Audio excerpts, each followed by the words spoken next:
Hi, this is Stephen Baranowski. I'm the guitar consultant, and this is my first of hopefully many actual teaching videos. And I'm going to explain to you what I think is possibly the most important skill to be developed by someone who's actually trying to get themselves to play guitar at all. And this is a bridge skill and a hugely important one. So as we know that when we first start learning to play chords, we tend, we put our fingers down one at a time. For instance, the way you'd create a C chord is you'd put your index finger down like so, middle finger sat down like so, etc. And if you did your job pretty well, you'll have a perfectly good sounding C chord. Now, the issue with this is that this is A, slow, and B, it's a bit of a piecemeal process. For instance, when does the chord begin? Does it begin on the first finger or does it begin on the last finger? So it doesn't have a clear point it begins. Now, you might think, hey, this is going to just sort of self out in time if I practice a bunch, right? And the answer is maybe not. It might not. You might be rolling up these chords for quite a while. Now, there's nothing wrong with this. This is the stage of crawling before you can walk, so to speak. You kind of have to go through it. But once you have, and you have the chord memorized, P.S., memorization is super important, how do you actually get to the point where you play the chord the way you want to play it?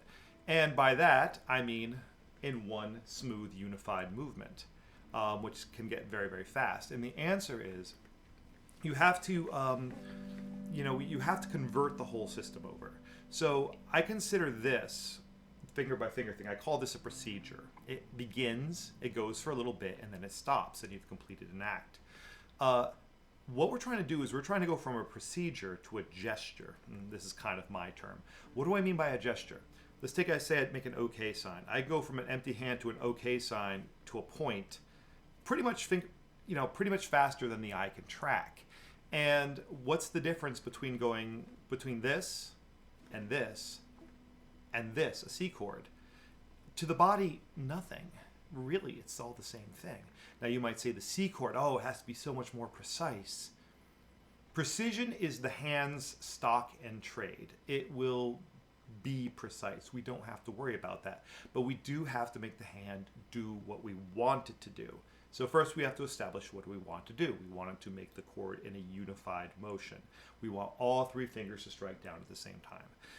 Still, we can't just do that, or we'd all be doing it already. So what do we do to get ourselves there? So to this, I have two techniques. The first is called freeze and lift, and the second is called pre-build. Let's talk about freeze and lift first because it has to be first.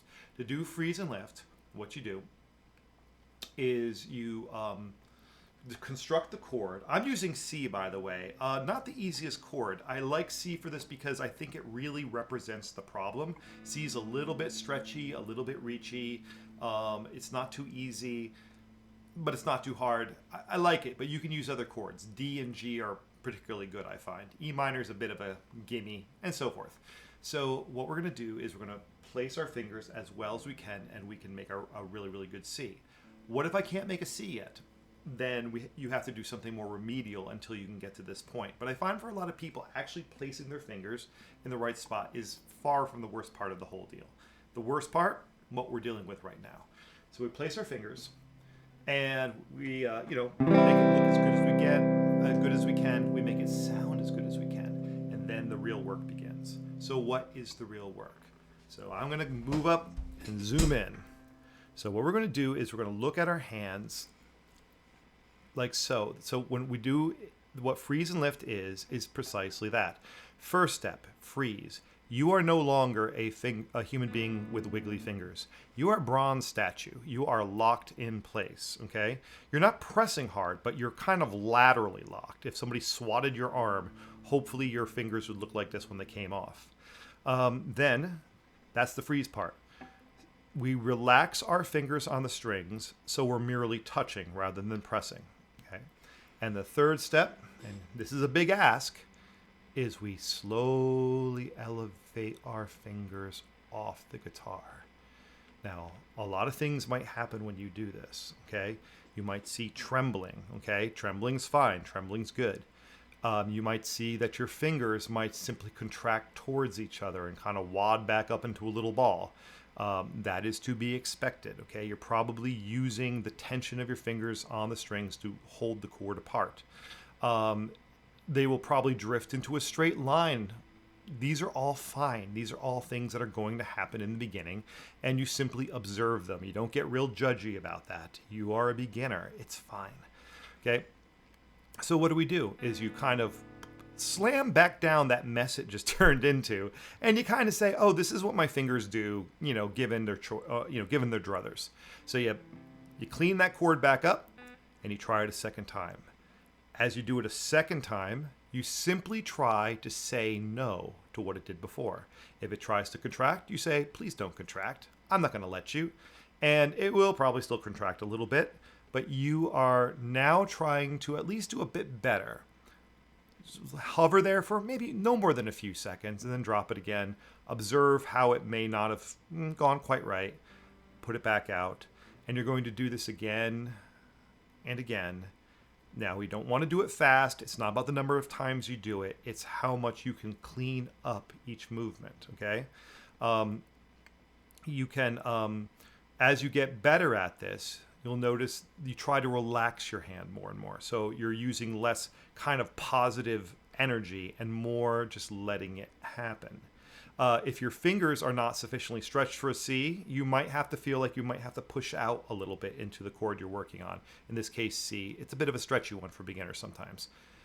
And then a few things you want to avoid. You want to avoid peeling off. You want to avoid exploding out. This is really common, especially with people who move too fast. Notice when I demonstrated it, I moved very slowly, glacially slowly. Okay, I like to use the analogy of pretend you're the queen's butler. You've got a tray, okay? And the tray has a 300-year-old tea set on it. How do you lift that tray? Do you just tip the one side up?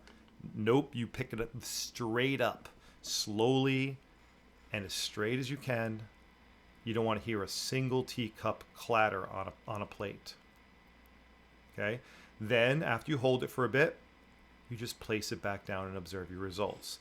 Every attempt should get better and better. Do 3 to 5 minutes on one chord. Okay? Don't shuttle between chord after chord after chord. Really make friends with a chord. Now, after a while, you'll be able to sort of peel this chord off, and the chord will stay the same. You will have actually burned this memory into your muscle memory. Remember, muscle memory is like real memory. It's very, very poor. Okay, think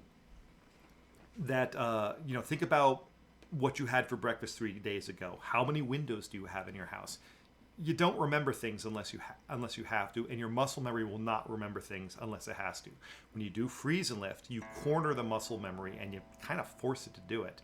That's why it works fast.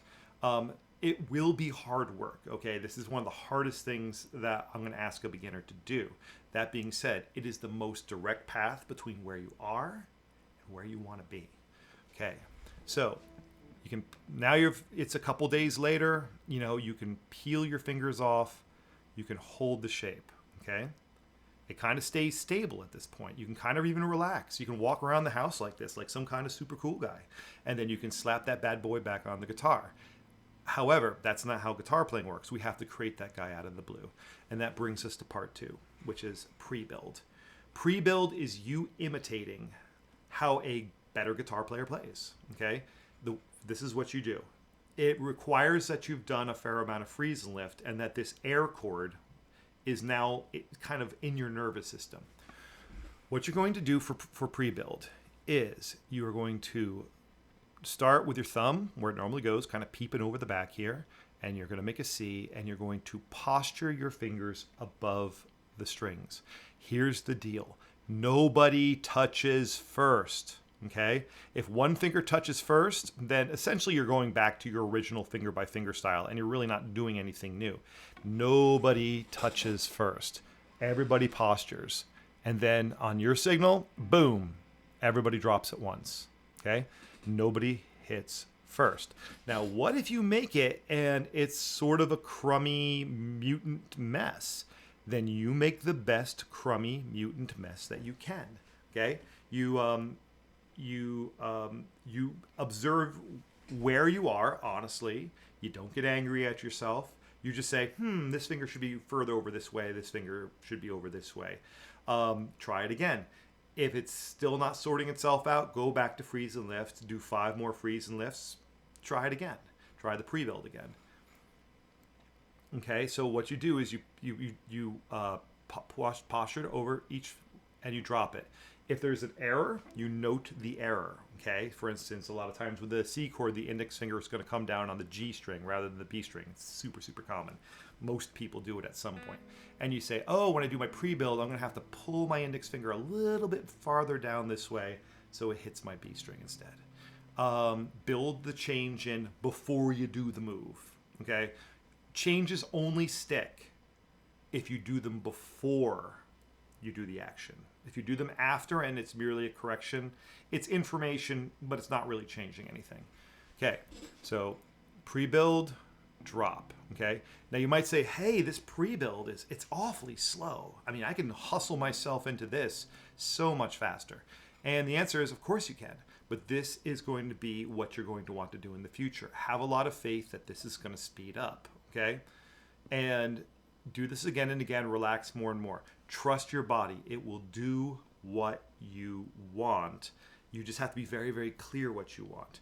You have to give it time doing only that thing. You have to try to remain as calm and rational as you can.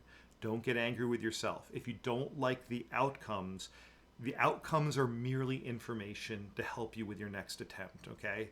No one's judging you. Don't judge yourself, okay? So, to recap, build the chord finger by finger style. This is the freeze and lift. Lock. Slowly elevate off the chord. Your ideal is to have the chord look from the front. You shouldn't even be able to tell that you've even left, okay? That's probably not what you're going to get. You're going to get all kinds of chaos. Plant it back down. See the mess that you made. Clean it up. Do it again. Try to do better. If you can't do perfect, do better. That's important. If you can't do perfect, do better. Do this again and again for 3 to 5 minutes. Slowly, this will get better. Okay, we can really count on that. Then you're going to pre-build. Pre-posture the fingers over the neck. Do the best you can. If it's a bit of a mess, drop the mess. As you drop it, observe where it's right and where it's wrong. Build the changes into the next attempt. Okay, this is hard work. Okay, some of the things we do are kind of fun. There's kind of little tricks where they aren't as bad as we think. This is it, guys. Learning chords, not so bad. Strumming, it really isn't that bad. This is the hard part. And if you do this, you're going to take that hard part and you're going to make it far, far shorter. Okay, sorry this video is so long. I don't know how to make this shorter. I've been teaching this for 30 years. And I actually even invented this to get myself to learn how to play. I use it when I'm doing difficult chords. All I can say is it works, and it's the most direct line to your target. Hope this helps somebody out.